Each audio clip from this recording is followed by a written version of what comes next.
지난주에 믿음에 대해서 공부했습니다.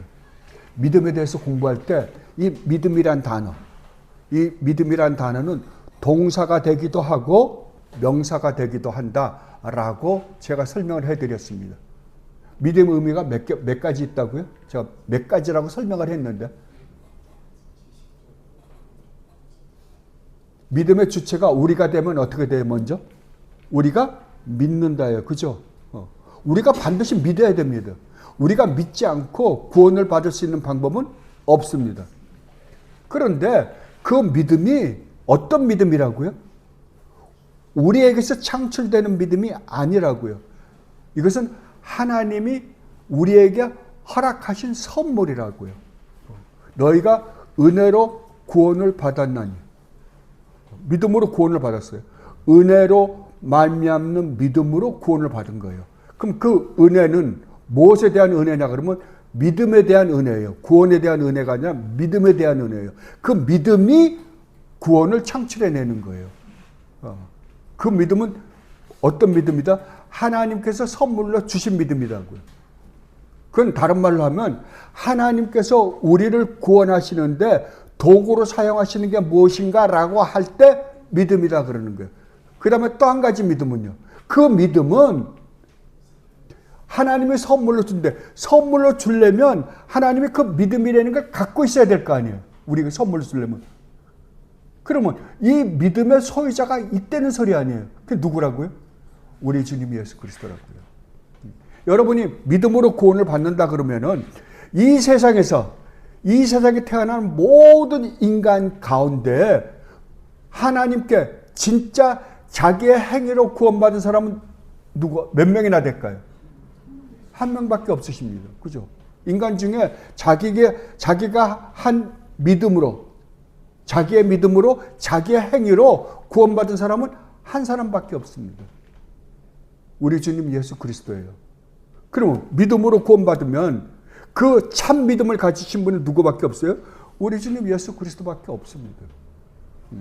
그러면 하나님이 우리에게 주신 믿음은요? 예수 그리스도의 믿음이죠. 당연하게. 우리 주님의 믿음이죠. 주님의 믿음을 우리에게 선물로 주어서 우리로 하여금 믿게 하는 거예요. 그러면 오늘 우리가 공부할 회개는 어떻겠어요? 회개도 마찬가지입니다.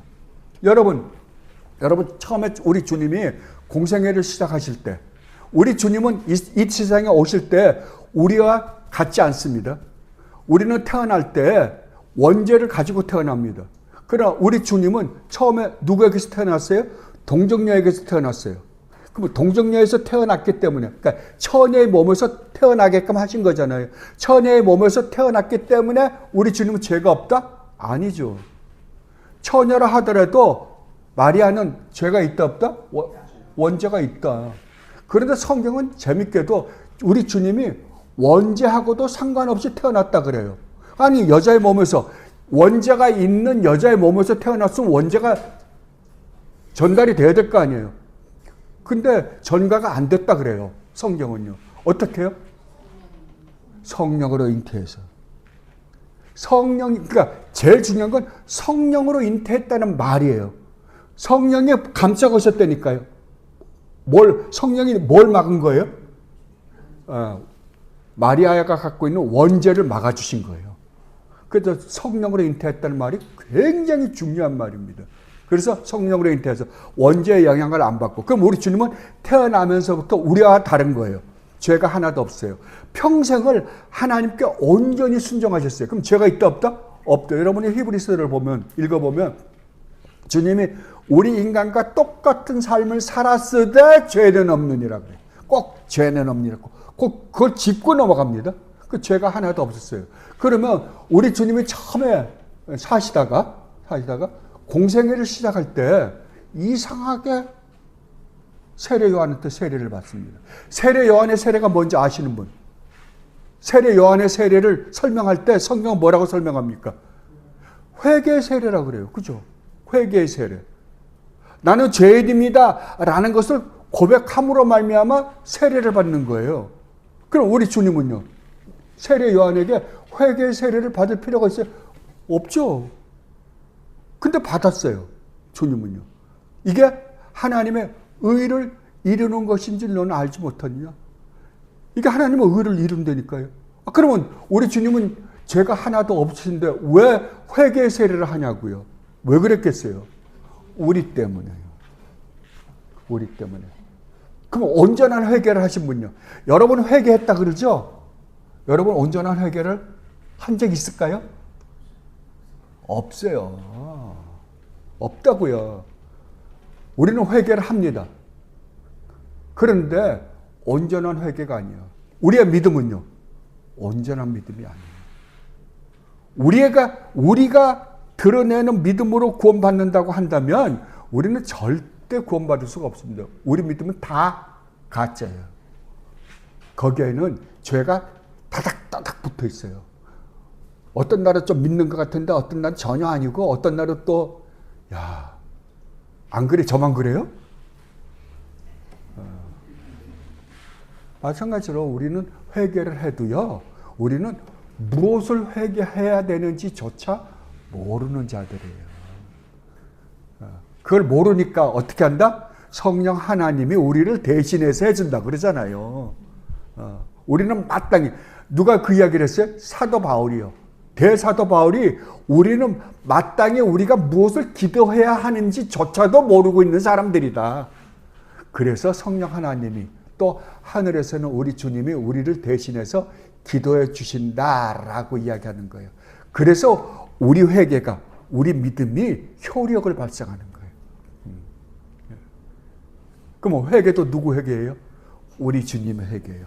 그래서 우리 주님이 얻은 구원을 우리 걸로 인정해 주는 거예요. 그래서 여러분들이 고린도전서 1장을 한번 가보세요.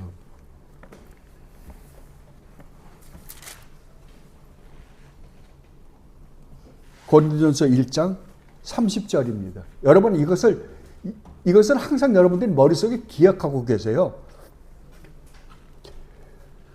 고린도전서 1장 30절이요. 신약성경 264페이지, 5페이지 그 정도 될 겁니다.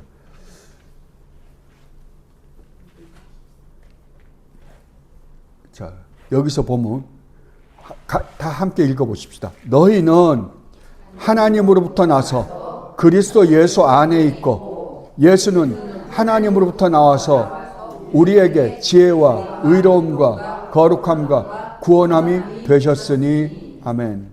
너희는 여기서 너희는 누구예요? 성도들이에요. 우리들이에요. 너희는 어디로부터 나왔다? 하나님으로부터 나왔다. 이 말은 무슨 말입니까? 너희를 구원하신 이는 하나님이시다 이 말이에요. 하나님으로부터 나서 어디에 있고? 그리스도 예수 안에 있다고요. 그리스도와 우리는 하나다라고 그러는 거예요. 하나다. 제가 C.S. 루이스 책이 어쩔 때 좋은 게 굉장히 많아요. 읽어보면 그 안에서 우리가 받아야 될 도움이 굉장히 많아요. 근데 이분은 아무래도 인문주의자다 보니까 인문학을 전공하신 분이다 보니까 오해살 소지들이 있어요. 그래서 인간의 자유의지에 대해서 굉장히 많이 강조를 해요. 자유의지를 굉장히 많이 강조하면 어디에 가서 딜레마가 생기냐 그러면은 그리스도와의 연합에 대해서 딜레마가 생깁니다. 왜냐하면 인간이 자유의지로 선택을 해서 내가 예수를 믿는 것도 내가 하나님의 은혜지만 내가 선택해야 된다라고 하면 연합교리를 가르칠 수가 없어요. 그래서 C.S. 루이스 책을 읽어보면 뭐가 있냐 그러면 연합교리에 대해서는 나는 모른다. 왜냐하면 내가 인간의 자유의지, 하나님의 절대적 주권적 은혜가 아닌 은혜를 이야기하는데 자유의지를 강조를 해요. 이것만큼 우리가 해야 된다라고 그러고 나니까 연합 안에서는 해결이 안 되잖아요. 그래서 거기에 대해서는 딜레마에 빠져버려요. 그건 나는 모르겠다. 그리스도 안에 그 말을 자기는 이해를 못한다라고 아예 솔직하게 이야기해요. 근데 그 외에는 참 좋은 게 많아요. 그래서 제가 소개를 해드리고 싶어도 지금 제가 갈팡질팡하고 있는 중인데, 자, 그래서 예수 그리스도와 우리는 하나라고요. 연합되어 있다고요. 연합되어 있고 나면 예수님이 우리 안에 있고 우리가 예수님 안에 있다는 것은 동의어예요. 똑같은 말이에요. 예. 자, 그렇다고 한다면 예수님은 어디로부터 나왔다? 하나님으로부터 나왔다고. 똑같다고요. 우리가 하나님으로부터 난 거와 예수님도 하나님이 보내서 오신 거는 똑같은 거예요. 그래서 이 세상에 오셔서 우리의 대표로서, 아담은 우리의 대표로서 실패했지만 우리 주님은 우리를 대표로 해서 하나님의 구원을 온전히 완성시키시게 오셔서 완성을 시켰어요. 믿음과 회개를 고백하고 하나님 앞에서 의롭다함을 얻고 그리고 구원을 이루는 과정을 우리 지금 그 과정을 공부하는데 그 과정을 먼저 가신 분이 하나님이세요. 여러분 구약에 보면 구약의 인물들이 우리 주님 예수 그리스도가 오셔서 하실 일에 대한 예표잖아요. 자, 그래서 모세를 가만히 보면 모세가 애굽에서 태어났잖아요. 애굽에서 태어났는데 모세가 광야로 따라 나갑니다. 그러니까 광야를 먼저 걸어간 사람이 누구냐 그러면 모세예요. 40년 동안. 그것을 다시 예수님을 대표로 하는 모세가 들어와서 이스라엘 백성을 데리고서 다시 나가거든요. 그러면 여러분 그 마태복음을 우리 목사님이 마태복음을 해석할 때 그거잖아요. 처음에 마태복음 1장서부터 해석을 할 때 뭐라 그랬어요? 우리 주님이 애굽에 갔다가 애굽에서 나오시잖아요. 그러니까 구약에서 모세가 이스라엘 백성들을 애굽에서 나온 것은 우리 주님, 진짜 우리의 메시아이신 구원주가 되시는 우리 주님이 이 땅에 오셔서 우리 애굽에 있는 우리를 데리고 나오시는 진짜 이야기의 예표에 불과한 거예요, 그건요. 그러면 진짜 애굽에서 나오시는 분은 누구예요? 우리 주님이세요. 우리 주님이. 그래서 어렸을 때 애굽으로 갔다가 애굽에서 나오는데 호세아서를 인용을 하죠. 내 아들을 애굽에서 불러냈다라고 이야기하는 거예요. 그러니까 성경을 가만히 묵상하면서 들여다보고 있으면 와, 어쩌면 이렇게 성경이 기기묘묘하게 기록되어 있는가. 이게 성경, 이게 진짜 성경이에요. 이게 복음이에요. 그런데 교회에서 이런 것들을 가르치지 않는단 말이에요. 아니, 진짜 복음을 가르치지 않다 보니까 복음을 모르는 거예요, 그냥. 그럼 뭐만 만들까요? 가면 좋은 이야기만 해요. 도덕적인 이야기, 윤리적인 이야기. 인간이 이렇게 살아서 되겠습니까? 이렇게 살면 안 되겠죠. 그러면 앞으로 우리 이렇게 살지 말고 이렇게 착하게 삽시다. 그럼 사람들이 아멘 그러고 나오죠. 그걸 뭐라 그래요? 종교인이라 그래요. 그건 종교인이에요. 참 믿음을 갖고 사는 게 아닌 거예요. 자, 그래서 우리 주님이 오셔서 하신 일이 뭐냐 그러면 구원을 이루시는 일이었어요. 그러면 믿음으로만 구원받는 거예요. 그래서 우리 주님이 하나님께 온전히 순종하고 회개하시고 참 믿음을 가지고 결국 주님이 구원을 이루어내셨어요. 그런데 하나님은 지금 뭐라 그러냐 그러면 하나님은 우리 주님과 하나로 만들어 버렸어요. 하나로 만들어 버리고 나니까 어떤 결과가 파생됐냐 그러면은 우리가 저지른 모든 죄는 누구에게 전가돼요? 우리 주님에게 전가되는 거예요.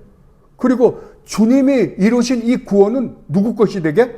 우리 것이 되게 해서 우리를 구원하시는 방법을 사용하신 분이 하나님이시다라고 이야기하는 거예요, 지금. 그래서 우리도 하나님으로부터 나고 예수님도 하나님으로부터 나서 그 다음에 뭐라 그러면 우리에게 누가? 우리 주님 예수 그리스도가 우리에게 뭐가 되냐 그러면 지혜가 되었다. 의가 되었다. 거룩함이 되었다. 구원함이 되셨다 그러는 거예요. 그러면 지혜는 누구의 지혜예요? 우리에게서 나타나는 지혜는 누구의 지혜라는 거예요? 예수 그리스도의 지혜. 의는요? 예수 그리스도의 의. 거룩은요? 예수 그리스도의 거룩. 구원은 예수 그리스도의 거룩. 믿음은요? 예수 그리스도의 믿음. 회개는요? 예수 그리스도의 회개예요. 그게 우리 것이 되어서 우리가 구원을 받은 것이다 라고 이야기하는 거예요. 이게 구원이에요. 그런데 나타나는 건 누구에게서 나타나요, 이제? 우리에게서 나타나죠. 우리에게서. 그러니까 예수님을 벗어나서 우리가 할 수 있는 게 있다, 없다? 아무것도 없습니다. 아무것도요. 그럼 여러분은 누구만 붙들고 있으면 돼요? 예, 우리 주님 예수 그리스도요. 우리 주님 예수 그리스도 한 분이세요. 아무것도 아니에요. 하나님은 우리 보고 이 세상에서 그럴듯한 일을 해보라고 하라고 한 적이 없어요. 하나님이 언제 큰 예배당 만들어 달라 그랬어요? 하나님이 언제 너희들 밖에 나가서 많은 고아들 우리가 분명히 그 일을 합니다. 선한 일을 합니다. 그러나 그것이 목적들은 아니라고요. 11조를 내라 그러냐고요. 아무 말도 여러분 성경을 가만히 읽어보면 재미납니다. 오늘날의 11조에 대해서 굉장히 강조를 하잖아요. 그 11조에 대해서 올바로 인식을 못해서 그래요. 그런데 성경에 읽어보면 성경을 보면 하나님이 참 귀 쓰신 분, 성경을 한 사람의 인물에 대해서 썼는데 아주 많은 양을 할애해서 쓰신 분들이 몇 분 계세요. 예를 들면 다윗이라든지 아브라함이라든지 솔로몬이라든지 근데 그 중에서도 또 특히 야곱에 대해서 얼마나 많이 썼는지 아니 아버지 이삭이 있는데 이삭은 별말 없어요. 근데 야곱에 대해서는 얼마나 길게 썼어요. 그죠? 야곱이 형 속이고 아버지 속이고 그리고 삥땅을 쳤는지는 모르지만 하여간 그러고서 형이 무서워서 도망가고 거기서 고생 죽도록 하다가 또 나오고 한 이야기 다예요. 근데 삼촌 라반의 집으로 갈 때 베델에서 하나님이 만나 주시잖아요. 야곱이 만나자고 해본 적 없어요. 하나님이 만나 주세요.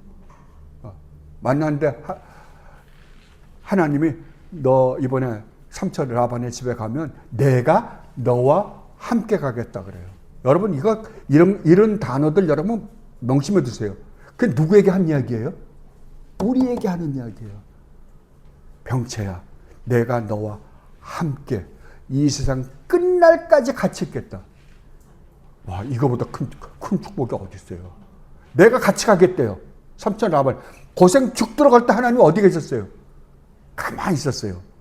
근데 실제로는 어떻게 했어요? 하나님이 같이 가 계세요. 그리고 다 했어요. 그러고서 내가 너를 다시 가나안으로 인도해 주겠다 라고 하니까 야곱이 뭐라 그런 줄을 여러분 다 기억하시죠? 만약에 하나님이 그렇게만 해주신다고 한다면 내가 이 베델에서 내가 하나님께 예배를 드릴 것이고 제사를 드릴 것이고 내가 하나님께 11조를 바칠 것입니다. 그죠? 깜짝대고 이야기했어요. 근데 야곱이 11조 드렸다는 말 한마디도 없어요. 하나님 관심도 없으세요. 근데 오늘날은 어떻게 11조 내면 복 받아요? 그럼 야곱은요? 야곱은 벌써 다 받았어요. 받아서 11조 내겠다 그런데 그것마저도 안 내고 보통 우리 식으로 말하면 삥 쳐먹고 있는 거죠. 하나님께 안 냈어요. 자기가 약속 분명히 해놓고는 안 냈어요. 근데 하나님이 한마디도 꾸중 안 해요, 그거요. 그러니까 그러니까 성경을 가지고 하나님을 마구잡이로 이용해 먹는 사람들은 정말 나쁜 사람들이에요. 그러니까 분명히 여러분들이 알아야 될 것은 만약에 여러분들이 참 믿음을 고백하고 참 내가 회개를 했다고 한다면 그 믿음이나 회개는 내 것이 아니라는 사실이에요. 누구의 거예요? 만약에 그것이 내 것이라고 한다면 우리는 항상 우리의 믿음이 흔들릴 거예요. 우리 구원이 흔들릴 거예요. 그러나 내 것이 아니라 우리 주님이 완성하신 우리 주님의 것이라고 한다면 나는 내 구원은 절대 흔들리지가 않아요. 왜요? 우리 주님이 그 구원을 이루시고 그 이루신 구원을 나에게 주셨다라고 분명히 이야기했잖아요. 성경에 말했잖아요. 그랬기 때문에 내 믿음은 흔들릴 수 있어요. 내 회개는 흔들릴 수 있다. 내 회개는 좀 가짜가 더 많아. 회개하려니까 여러분 오늘도 여러분 회개했죠? 여러분 회개 가만히 한번 분석해 보세요. 무슨 말 했나?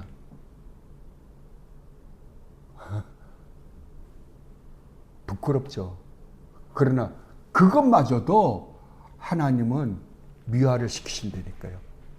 여러분들이 요한계시록 8장에 보면 뭐가 나오냐 그러면 우리의 기도가, 우리의 회개가, 우리의 믿음이 올라가요.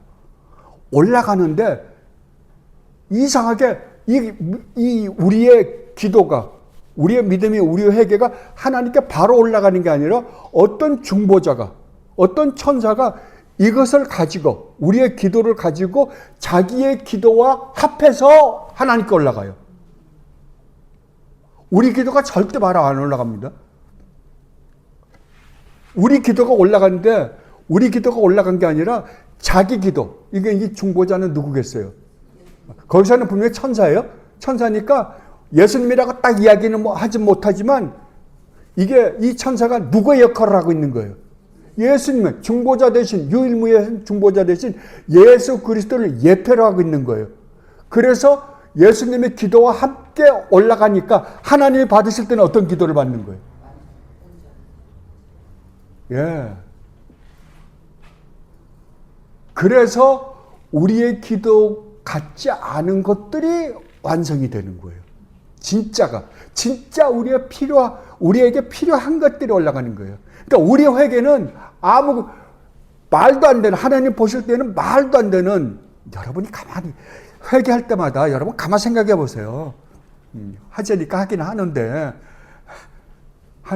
진짜 가만히 들여다보면 정말 그 안에는 쓰레기들이 항상 같이 있어요. 찌꺼기들이 같이 있다니까요. 그럼에도 불구하고 하나님은 어떻게 하신다?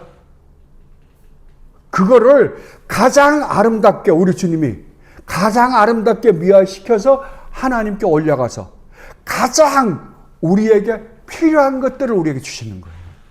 이게 기도예요. 이게 기도. 얼마나 놀랍습니까? 그거를 여러분들은, 이것을 여러분 속에, 그래서 교리가 중요한 거예요. 이 교리를 올바로 알고 있으면 여러분들의 신앙이 흔들리지 않는 거예요. 오늘 회개도 마찬가지입니다. 그래서 여러분들이 이러한 내용들을, 어떤 분들이 그래요. 신 목사한테는 한 가지를 질문하면 대답은 1시간씩 한다고. 왜냐하면 한국 사람들이 제일 잘못하고 있는 것 중에 하나가 그거예요. 단답형. 질문하면 답만 딱 가르쳐줘. 그 답만 외워요. 그 과정을 모르니까 나중에 다 잊어먹어요. 다 잊어먹어요. 공부는 했어요. 그 시험은 잘 봤어. 그 나중에 보면 머리에 든 건 아무것도 없어요. 그러나 어떤 답을 얻을 때에는 그 답이 어떤 과정을 거쳐서 왔는지. 여러분 수학 좋아하시는 분들은 수학은 외우는 게 아닙니다. 왜 수학을 공부하냐 그러면 수학은 논리 때문에, 사람 뇌를 논리적으로 만드는 게 수학이거든요. 그래서 어떤 공식을 내가 외워서 그 공식을 푸는 게 아니에요, 수학은요. 공식을 만들어내는 거예요. 공식을 만들어내는 게 수학입니다. 그래서 공식은 몰라도 그 공식을 만들어낼 줄 아니까 그 결과를 만들어낼 줄 아는 거예요. 마찬가지예요. 성경을 이해하실 때도 여러분들이 답만 외워갖고는 여러분 신앙이 절대 잘하지 않습니다. 그것이 어떻게 해서 그러한 결과가 초래했는지를 알고 나면 그 다음에는, 그래서 제가 그래요. 성경을 왜 쓰냐고요. 나는 성경을 평생을 3번 썼대. 3번, 여러분 성경 이걸 3번 한번 써보세요. 그 시간에 성경을 몇 번이나 읽겠어요. 또 성경을 부지런히 외워요. 외우는 건 나중에 내가 기도할 때나 하나님 말씀을 가지고 기도하니까 좋긴 해요. 그러나 딱 이대로 기도할 필요 없잖아요. 제일 중요한 건 뭐예요? 이해해요. 성경을 이해하는 거예요. 그러니까 우리 목사님은 성경을 풀어 해석해 주는 거 아니에요. 그걸 이해하고 있는 거예요. 요 안에는 오늘 씨 뿌리는 비유에 그 비유 안에는 이런 의미들이 있구나. 그러면 그 의미들을 아는 거예요. 그러면 그거면 됐지. 그걸 구태 씨 뿌리는 비유 다 외워서 뭐 할게요? 그러니까 굉장히 여러분들이 항상 무엇을 할 때 논리적으로 내가 정리해서 가지는 거예요. 그러면 어떤 단어가 성경에서 하나가 나오더라도 그 단어를 가지고 내가 풀어나가다 보면 제가 진짜로요. 여러분들이 이런 것들을 논리적으로 다 정리해가지고 이 교리를 갖고 있잖아요. 그러면 여러분들이 성경 안에서 어떠한 단어든지 단어를 하나만 딱 뽑으면요. 뭐 예를 들면 천국, 하나님, 구원, 교회, 그 다음에 믿음, 회개, 어떤 단어든지 상관없어요. 아무 단어라도 하나 뽑잖아요. 이렇게. 그러니까 회개라는 단어를 하나 쭉 뽑아요. 그럼 성경 전체가 다 나옵니다. 하나님이라는 단어를 하나를 뽑았는데요. 성경 전체가 다 나옵니다. 줄줄줄줄줄 이게 황금고리라 그러죠. 황금고리처럼 줄줄줄 따라 나오게 돼 있어요. 왜 그래요? 왜? 그게 다 있어야지 성경 전체가 서로 맞물려 있기 때문에 그런 거예요. 그래서 여러분들에게 제가 자꾸만 설명을 하는 거예요. 설명을. 이 설명을 한 거를 여러분들이 갖고 있을 때, 바로 이것이 나로 하여금 삶으로 드러내게 만드는구나 라고 할 수 있어요. 여러분들이 그래, 오늘 목사님이 설교를 해서 이렇게 했으니까 그럼 집에 가서 이렇게 살자.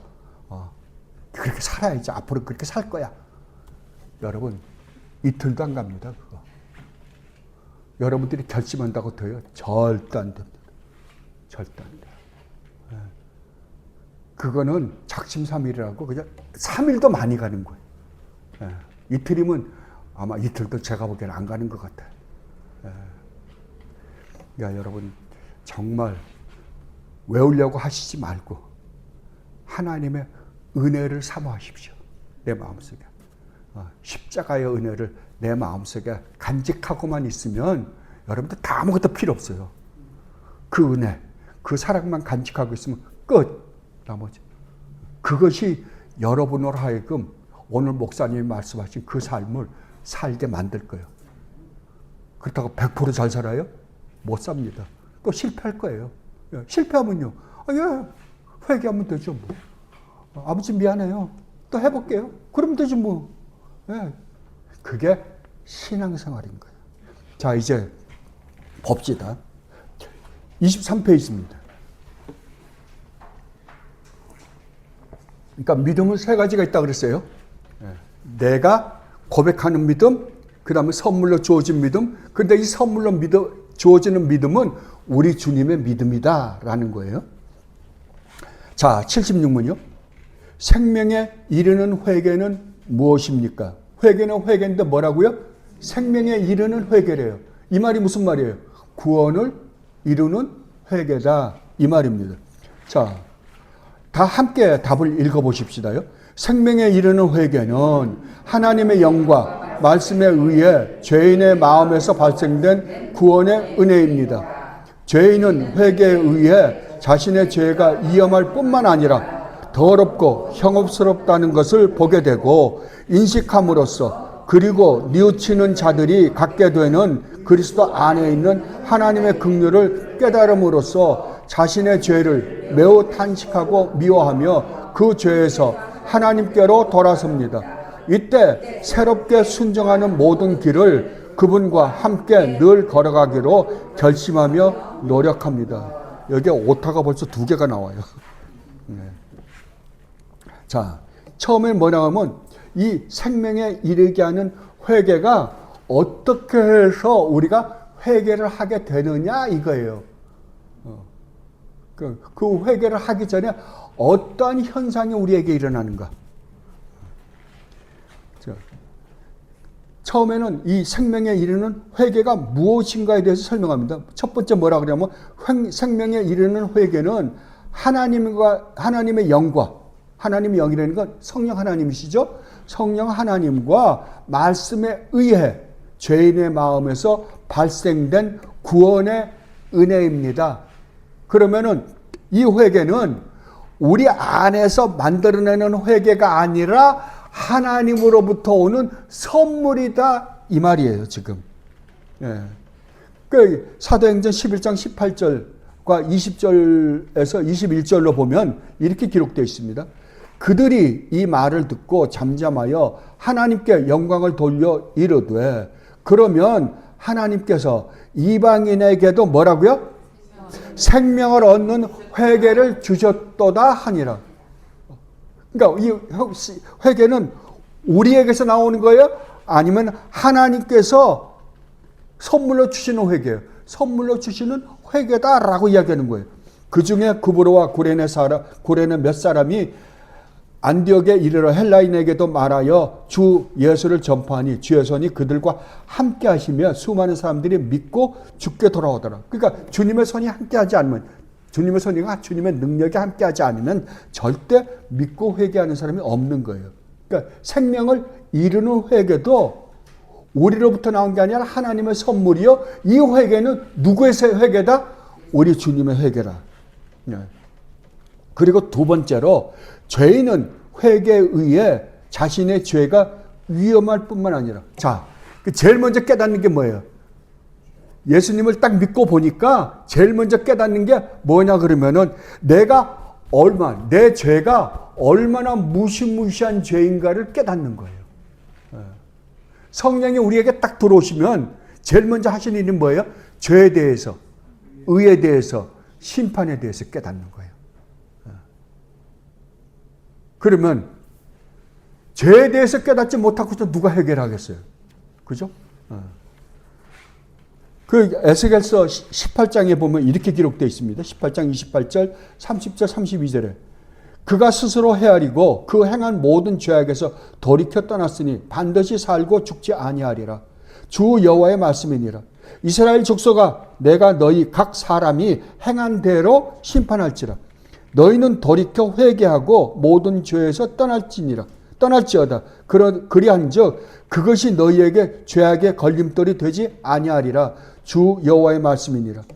죽을 자가 죽는 것도 내가 기뻐하지 않으니 너희는 스스로 돌이키고 살지어다. 아멘. 그러니까 제일 먼저 성령 하나님이 우리 안에서 하신 일은 뭐냐 그러면 우리의 죄를 인식하게 하는 거예요. 먼저. 그리고 두 번째로 그 죄가 얼마나 더럽고 혐오스럽다는 것을 깨닫게 해준다는 거예요.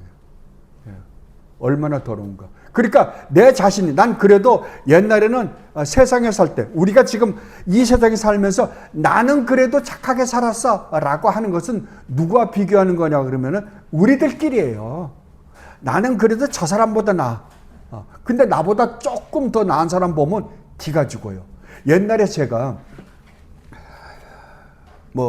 한참 그냥 제가 하고 싶은 대로 그냥 좀 살 때, 조금. 그때 신부님들 같으신 분들, 스님들 같으신 분 보면 괜히 캥겨요. 그 사람들 보면 뭔가 내 죄를 다 들여다보고 있는 것 같아. 기분에. 나중에 예수님을 믿고 났더니 그게 그거구나 라는 거 알게 됐지만, 그래요. 여러분, 그분들은 깨끗한 삶을 사는 거 보니까 내 속을 들여다보고 있는 것 같잖아요. 그런 마음을 느낀다니까. 그런데 우리는 인간끼리 비교하면 도끼는 객견이에요. 그냥 다 인간은 다. 왜냐하면 뭘 보면 아냐 그러면 아무리 착한 사람도 살짝만 건드려 보세요. 그 도끼 진짜 무섭습니다. 착한 사람 건드리면 안 돼 그러죠? 더 무섭다고. 그죠? 그게 무슨 말이에요? 저것도 잿덩어리야. 이 말이나 똑같은 말이에요. 그래서 착한 사람 저 사람 건드리면 저 사람 진짜 건드리면 진짜 무서워. 이게 무슨 말이에요? 저것도 악당이야. 그 말이나 똑같은 거예요. 결국은요. 그런데 우리는 누구 앞에서 나를 돌아보는 거예요? 성령 하나님이 우리에게 돌아오면 인간끼리 비교를 하지 않습니다. 인간끼리. 하나님 앞에서요. 그러니까 하나님의 율법 앞에 나를 점검해 본다. 그러니까 우리가 점검해 보는 건 법 앞이에요. 법을 이렇게 보면 내가 법을 모를 때는 내가 죄를 지었는지 안 지었는지 몰라요. 근데 여러분이 지금 한국에도 수많은 법 있잖아요. 그 법을 전부 여러분들이 다 공부해 보면 여러분이 그 안에서 지금 짓고 있는 죄가 얼마나 많은지 모를 거예요. 정부에서 눈치를 못 채서 그렇지. 굉장히 많을 거예요. 여러분 오늘 운전할 때도 얼마나 많이 죄를 짓는지 몰라요. 어저께 제가 티켓을 먹었다는 거 아니에요. 갑자기. 근데 그거는 내가 어디서 먹었는지 알아. 그건 내가 가서 따지면 내 잘못은 아닌 것 같아. 아니 어린이 구간인데 그 30km잖아요. 아니 앞에 사람이 뭘 하는지 안 가는 거야. 근데 노란불이 탁 켜지니까 싹 가요. 그래서 나도 계속 기다리고 있다. 아니 그러니까 미니밴이었거든요. 근데 한참 안 가, 파란불인데도. 그랬더니 노란불이 탁 켜지니까 깜짝 놀라서 가더라고요. 그래서 나도 그냥 뒤따라갔어요. 그랬더니 차그락 나는 찍히고 13만 원짜리예요. 아니 제가 여기 와서 세 번째 먹는데요. 두 번은 5만 원짜리, 7만 원짜리 먹었어요. 근데 이번에는 한 번에 13만 원짜리야. 와. 근데 그걸 가서 이거 나 억울하다 그럴까?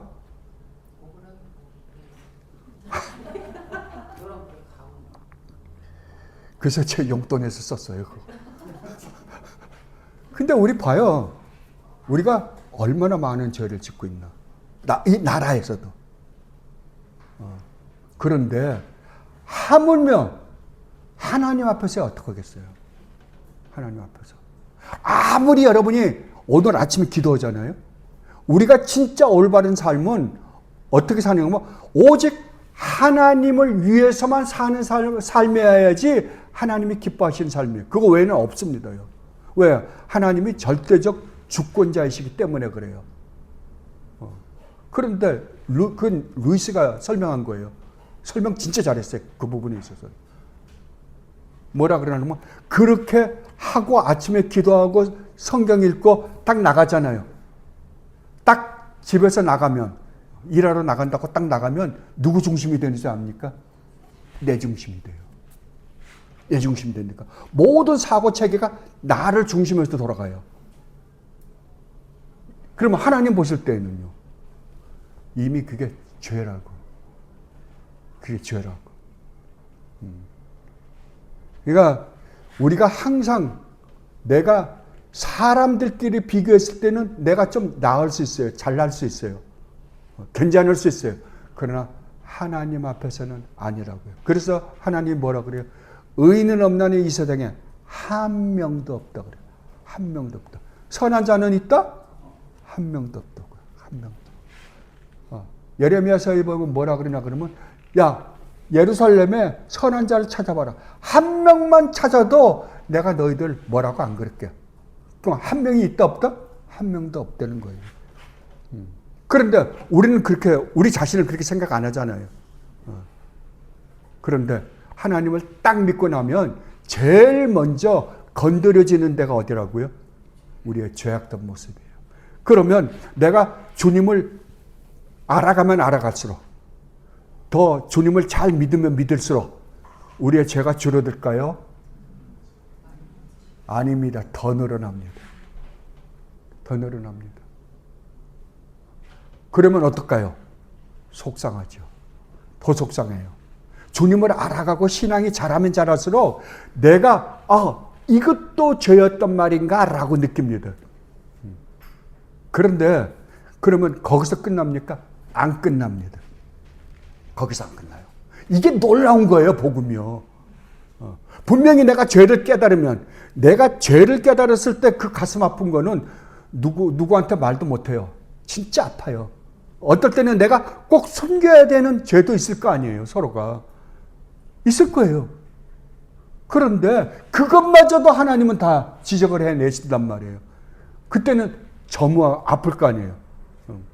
그런데 기쁜 거는 그럼에도 불구하고 이렇게 말도 안 되는 죄를 짓고 있었던 이게 죄인지조차 모르고 살고 있었던 나를 위하여 그 하나님이 아들을 보내서 십자가를 지시기까지 하시고 나에게 이 구원을 허락하셨다는 것이 너무 고맙고 너무 좋은 거예요.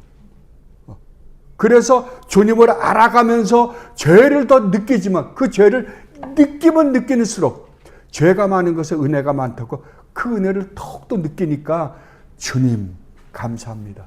정말로 감사합니다. 어떻게 나 같은 이런 말도 안 되는 몰상식한 것을 위해서 그 거룩하신 성자 하나님까지 매달아 죽이셨습니까? 어떻게 감당하라고요? 너무 고맙습니다. 라고 고백하는 사람들이 누구다? 우리다 그러는 거예요. 성도들이다. 그리고 네 번째로 깨닫게 되는 것은 이게 더럽고 혐오스럽다는 것을 보게 되고 인식하는 거예요. 그리고 또 뉘우치는 자들이 갖게 되는 그리스도 안에 있는 하나님의 긍휼을 깨닫는 거예요. 이걸 깨달으면 내 죄를 깨달으면 죄를 깨닫는 걸로 끝내는 게 아니라 하나님의 긍휼, 하나님의 자비하심, 하나님의 사랑, 하나님의 은혜가 얼마나 놀라운지를 깨닫게 되는 거예요. 그리고 우리들의 죄를 탄식하는 거죠. 죄를 탄식해요. 이 죄를 탄식할 때 우리는 어떻게 하냐 그러면 죄를 탄식하고 미워하고 그래서 어떻게 하냐 그러면 주님 이제부터는 그렇게 살지 않도록 최대한 노력해 보겠습니다. 그런다고 우리가 100% 그렇게 될까요? 안 됩니다. 그럼에도 불구하고 우리가 마음을 편히 가질 수 있는 것은 왜 그러냐 그러면은 내 믿음이 내 회개가 아닌 우리 주님의 믿음과 우리 주님의 회개 때문에 내가 구원받은 줄 알기에 주님 내가 해보겠습니다. 만약에 이게 율법이 되어서 네가 이걸 해야만이 내가 너를 구원한다 그랬으면 우리는 절대 구원 못 받을 거예요. 그러나 하나님께서 우리에게 허락하신 예수 그리스도의 구원과 예수 그리스도의 믿음과 예수 그리스도의 회개로 말미암아 내가 구원을 받았다라고 한다면 우리는 내가 이걸 지키고 안 지키고가 내 구원을 이루느냐 이루지 않느냐가 아니라 내가 이렇게 하는 것이 하나님께서 나에게 주신 축복인 줄 알기 때문에 더 하는 거예요. 그냥 더 하는 거예요. 그래서 죽기 살기 하는 거예요. 그래서 성경은 이렇게 이야기하죠. 하나님의 말씀이 내 입에 가까이 있다고. 이게 얼마나 쉬운 줄 아느냐? 그래요. 여러분 율법을 지키는 게 쉽습니까? 안 쉽습니다. 그런데 왜 쉽다 그래요? 왜냐하면 우리가 구원 얻은 사람으로서 이 율법을 지키기 때문이에요. 율법을 지키라고 구원을 얻으라고 했다면 어렵지만 구원을 얻은 사람으로서 율법을 지키라 그러니까 쉬운 거예요. 왜요? 기쁨으로 이 일을 하니까. 기쁨으로 하니까. 그리고 못한다고 해서 하나님이 넌 내 새끼 아니라 하지 않은 줄 아니까요. 그래서 쉽다 그러는 거예요. 달리해서 쉽다 그러는 게 아니라. 그래서 매번 그 죄에서 돌이켜서 하나님 말씀에 순종하려고 노력하는 거예요. 그게 7번의 말씀이에요. 그 죄에서 하나님께로 돌이킵니다. 그리고 8번에요. 이때 새롭게 순종하는 모든 길을 그분과 함께 늘 걸어가기로 결심하며 노력합니다. 우리 주님과 함께 주님과 동행하는 것을 가장 기쁨으로 삼고 우리가 가는 거예요. 그렇게 하신 분이 대표적인 분이 누구다? 에녹이잖아요. 그잖아요. 여러분 보세요. 그 당시에 우리가 창세기 5장을 보면 그때 사람들이 몇 년을 살다 죽고 몇 년을 살다 죽고 아담의 후손들의 족보들이 나오거든요. 대개 보면 900달, 900살, 800살 뭐 제일 적게 산 사람이 800년이고요. 그 다음에 뭐 960살, 969살 다 그래요. 다 900년 다 넘어요. 지금 가만히 생각해 보면요. 여러분 100세 시대라 그랬죠. 여러분 900년을 한번 산다고 생각해 보세요. 여러분 진짜 900년 살고 싶으세요? 와, 나는 끔찍할 것 같아요. 아버님, 어머님 900년을 같이 사서. 야, 근데 사람들이 100세 시대 그러는데 가만히 보세요. 100세가 되면 어떻게 됩니까? 100세인데도 자기 의식을 뚜렷하게 갖고 계신 분들 거의 몇 명 없어요. 그게 축복이에요? 아니에요. 그런데 거기에 900살씩이나 사는 그때에 300살밖에 못 살고 죽은 사람이 있어요. 그 누구예요? 에녹이에요. 근데 에녹은 300년밖에 못 살았으면 저주받은 거잖아요. 근데 성경은 뭐라 그래요? 에녹이 하나님과 함께 삶으로 어떻게 됐다? 예, 하나님이 데려가셨다. 하나님이 데려가셨다. 하나님과 동행하는 삶을 살았다 그러는 거예요. 그러면 성도에게 진짜 우리가 신앙을 갖고 있는 사람에게는 죽음이 의미가 있다 없다? 없다. 죽음이 의미가 없어요. 여러분 진짜예요. 예. 여러분이 정말 이 복음의 의미를 여러분들이 진짜 여러분 안에 갖고 있다라고 한다면, 어떨 때는 이게 세상과 사탄이 우리에게 이 연민을 이렇게 살짝 집어넣었을 때 또 달라요. 마음이. 우리 마음은 수시로 변하니까. 그런데 정말 이 복음을 느끼고 하나님의 그 사랑과 은혜를 맛볼 때에는요, 지금 당장 가고 싶어요. 여러분, 그런 경험들을 하신 분들 있을 거예요, 여러분들이. 예. 그게 하나님이 우리에게 주신 축복이에요. 그거를 맛볼 때, 자주는 맛보지 못했지만, 그거를 맛볼 때, 하나님 앞에서 그 하나님의 아름다움을 배웠고, 얼굴과 얼굴을 마주대고, 이제는 지금은 보이지 않지만, 얼굴과 얼굴을 마주대고 보는 거잖아요. 이 우주에서 가장 아름다우신 분, 그분을 배우는 거잖아요. 배웠고, 그 앞에서 진짜 그분으로부터 오는 기쁨과 행복과 평안과 참된 안식을 맛보며 살 때 그때 얼마나 좋을까. 그래서 사도 바울이 그러는 거예요. 이제 네가 그리스도 안에서 구원함을 받았다라고 한다면 아래 것을 보고 하늘 보고 위에 것을 보고 그거를 매일 묵상하며 살아봐라. 그러는 거예요. 그러니까 여러분이 정말 참 믿음과 회개를 고백하신 분이라고 한다면 그것은 여러분에게서 나온 거예요. 여러분이 고백은 했지만 여러분에게서 나온 게 아니라는 것을 확실히 해두세요. 그 믿음과 회개는 우리 주님이 하나님께 고백했던 믿음과 회개와 그로 말미암아 얻은 구원을 여러분들이 선물로 받았다라고 확실히 믿으세요. 그 믿음만이 여러분에게 진정한 기쁨과 행복을 줄 것입니다. 그렇다고 한다면, 그럴 때 그것을 확실히 가지고 있다면 여러분이 이 세상에서 어떠한 환경과 어떠한 조건 속에서 산다 하더라도 여러분은 진짜 주님으로부터 오는 그 기쁨으로 살 수 있을 줄 믿습니다. 그 믿음을, 그 기쁨을 누리며 사는 여러분들이 되시기를 바랍니다. 기도하겠습니다. 아버지 하나님, 정말로 감사드립니다. 저희들에게 이 놀라운 구원의 은혜를 허락해 주셨습니다. 우리 주님이 오셔서 이루신 그것을 저희 것으로 이렇게 인정해 주시고 또한 저희들에게 이런 큰 축복을 허락해 주셨습니다. 이제 주님 그 기쁨 가운데서 살아가는 저희들 되게 하여 주시옵소서. 열심히 살겠습니다. 우리 주님 예수 그리스도 이름으로 기도드립나이다. 아멘.